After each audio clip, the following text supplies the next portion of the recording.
Assalamualaikum warahmatullahi wabarakatuh. Kami dari kelompok 3 ingin mempresentasikan pendistribusian kembali redistribusi pendapat nasional. Sebelum saya ingin memperkenalkan anggotanya. 1. Luhur. 2. Dea. 3. Herwandia. 4. Zidan. 5. Febrian. Pendistribusian kembali atau distribusi pendapat nasional. Pada bab 3 kalian telah belajar mengenai upaya meningkatkan ekonomi maritim dan akvakultur. Usaha-usaha di bidang ekonomi merupakan pada tujuan yang sama, yaitu mensejahterakan masyarakat secara adil dan merata. Akan tetapi sampai sekarang masih terdapat masalah dalam pendistribusian pendapat.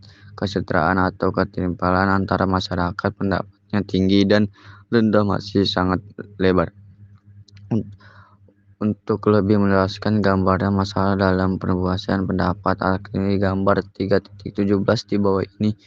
Apa yang kalian rasakan ketika melihat fenomena seperti nampak dalam gambar keterangan di atas? Pada gambar berikut kalian dapat melihat bahwa di baik gedung tinggi mencapai langit, masih banyak terdapat permukiman yang tidak layak huni. Untuk lebih menjelaskan lagi permasalahan kalian terkait dengan distribusi pendapat, perhatikan gambar di bawah ini, kemudian jawab pertanyaan pada lebih kerja berikut. Pengertian distribusi pendapat.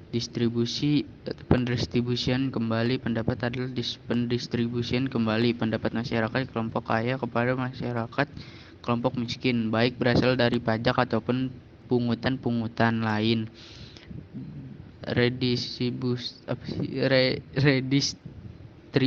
pendapat dilakukan sebagai salah satu bentuk jaminan sosial yang dilakukan negara kepada masyarakat. Jaminan sosial bukanlah pengeluaran publik yang sia-sia, melainkan sebuah bentuk investasi sosial yang menguntungkan dalam jangka panjang yang dilindasi dua pilar utama, yakni redistribusi pendapat dan solidaritas sosial. Redistribusi pendapat dapat berbentuk vertikal dan horizontal. A. Redistribusi vertikal menuju kepada transfer uang dari orang kaya ke orang miskin. Di sini, jaminan sosial merupakan bentuk dukungan warga masyarakat yang kuat kepada warga masyarakat yang lemah secara ekonomi. B. Redistribusi horizontal adalah transfer uang antar kelompok, yaitu dari kelompok satu ke kelompok lain. Contohnya dari laki-laki ke perempuan, dari orang dewasa kepada anak-anak, dari remaja ke orang tua. Redistribusi horizontal dapat pula bersifat antar pribadi, yakni dari satu siklus kehidupan seorang siklus lainnya. Jaminan sosial pada hakikatnya merupakan dukungan finansial yang diberikan kepada anak-anak yang kelak membayar manakala sudah dewasa, yang diberikan kepada para pensiunan yang telah mereka bayar pada saat masih bekerja. 2. Program redistribusi untuk pemerataan distribusi pendapatan di Indonesia. Dalam rangka mewujudkan program redistribusi pendapatan di Indonesia untuk dapat memeratakan pembangunan, pemerintah telah melakukan beberapa strategi, antara lain dengan merealisasikan beberapa program pemerintah berikut ini. A. Program pemberian jaminan akses kebutuhan dasar bagi rakyat bawah. Langkah awal dalam upaya pemerataan pendapatan di masyarakat adalah dengan memenuhi kebutuhan rakyat terlebih dahulu. Kebutuhan tersebut adalah mencakup kebutuhan dasar, akses kesehatan, dan pendidikan. Strategi pemenuhan kebutuhan dasar rakyat yang dilakukan pemerintah diantaranya bantuan langsung tunai (BLT), bantuan tunai bersyarat (BTB), jaminan sosial, bantuan operasi sekolah BOS, serta jaminan kesehatan masyarakat. B. Program kredit lunak dan penjamin kredit berbasis komunitas. Pada tanggal 5 November 2007 telah diresmikan program kredit usaha rakyat KUR.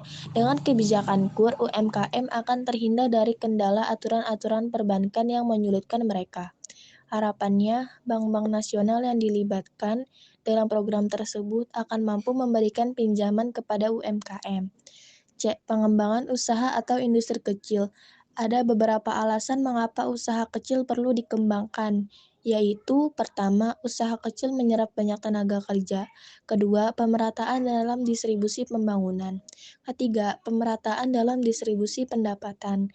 Program ini dilakukan untuk lebih mendorong upaya peningkatan kualitas hidup, kesejahteraan, dan kemandirian masyarakat di pedesaan.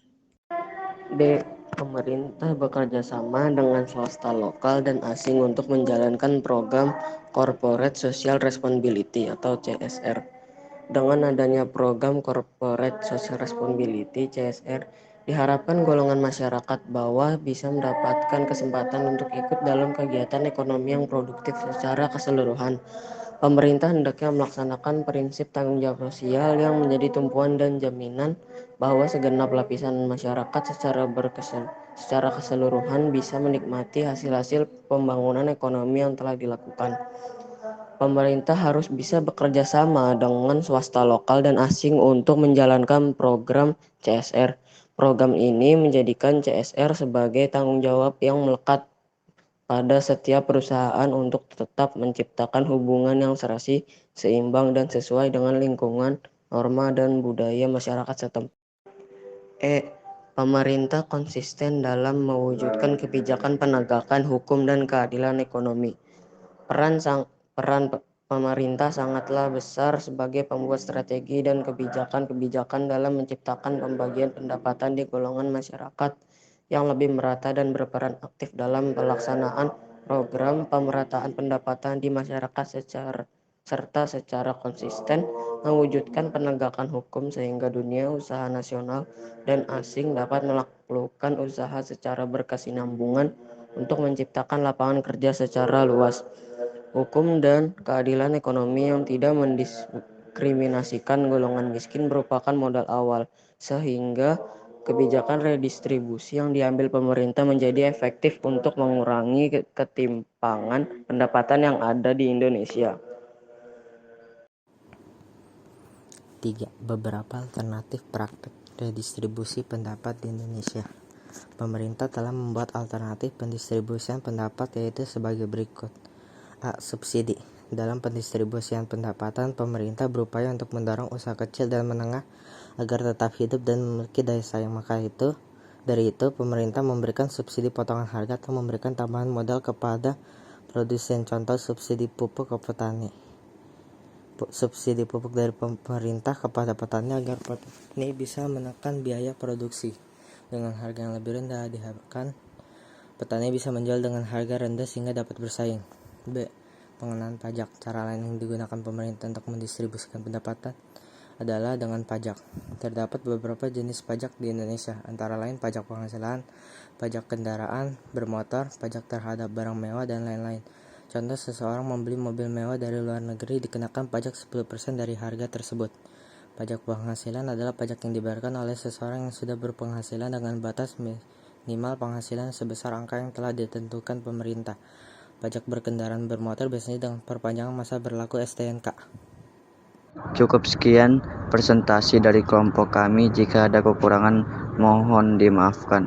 Assalamualaikum warahmatullahi wabarakatuh.